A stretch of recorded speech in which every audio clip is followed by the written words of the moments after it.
প্রতিবার বৃষ্টি নামলেই যেখানে বিদ্যুৎ সংযোগ বিচ্ছিন্ন হওয়ার ঝুঁকি তৈরি হয়, সেখানেই এবার বৃষ্টির প্রতিটি ফোঁটা হয়ে উঠতে পারে নবায়নযোগ্য শক্তির একটি সম্ভাবনাময় উৎস। কারণ এবার ছাদে পড়া বৃষ্টির ফোঁটা থেকেই উৎপাদিত হবে বিদ্যুৎ। বিস্তারিত শিহাব ইসলামের ডেস্ক রিপোর্টে।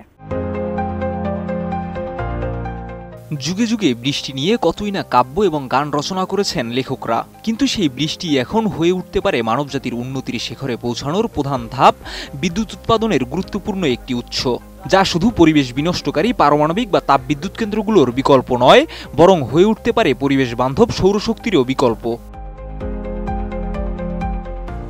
তাই বৃষ্টির ফোঁটা এখন আর শুধু প্রাকৃতিক সৌন্দর্য নয়, বরং হতে চলেছে শক্তির এক নতুন উৎস। সিঙ্গাপুরের জাতীয় বিশ্ববিদ্যালয়ের একদল গবেষক সম্প্রতি এমন একটি প্রযুক্তি উদ্ভাবন করেছেন, যার মাধ্যমে বৃষ্টির ফোঁটা থেকেই সরাসরি বিদ্যুৎ উৎপাদন করা সম্ভব হচ্ছে। ব্রেকফাস্ট, টিফিন কিংবা স্ন্যাক টাইমে মজাদার আয়োজন মানে অল টাইম ব্রেড। তবে প্রযুক্তিটির পেছনে রয়েছে প্লাগ ফ্লো নামে পরিচিত একটি বৈজ্ঞানিক নীতি। সাধারণত এই নীতির ব্যবহার দেখা যায় রাসায়নিক রিয়েক্টর এবং পানির পরিশোধন প্রক্রিয়ায়, কিন্তু এবার সেই একই কৌশল কাজে লাগানো হয়েছে বিদ্যুৎ উৎপাদনেও।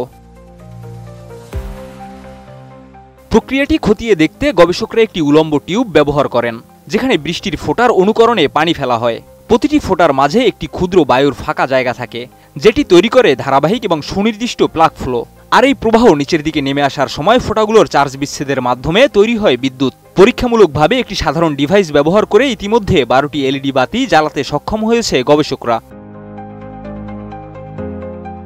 তবে সবচেয়ে বড় কথা, এই প্রযুক্তির জন্য বড় নদী, জলপ্রপাত বা বিশাল অবকাঠামোর প্রয়োজন নেই। যে কোনো বাড়ির ছাদেই এটি স্থাপন করা সম্ভব, বিশেষ করে বৃষ্টিবহুল অঞ্চলে। এছাড়া গবেষকদের দাবি অনুযায়ী পতিত জলের প্রায় 10% শক্তিকে বিদ্যুতে রূপান্তরিত করতে পারে এই প্রযুক্তি, যা সৌরশক্তি বা বায়ুশক্তির মতোই কার্যকর হতে পারে। একই সঙ্গে এটি হতে পারে টেকসই শক্তি উৎপাদনের একটি যুগান্তকারী সমাধান। বিশেষজ্ঞরা বলছেন, এই উদ্ভাবন ভবিষ্যতে প্রতিটি বাড়িকে রূপ দিতে পারে এক একটি ক্ষুদ্র বিদ্যুৎ কেন্দ্রে। এছাড়া জলবায়ু পরিবর্তনের মোকাবেলায়ও এটি রাখতে পারে গুরুত্বপূর্ণ ভূমিকা।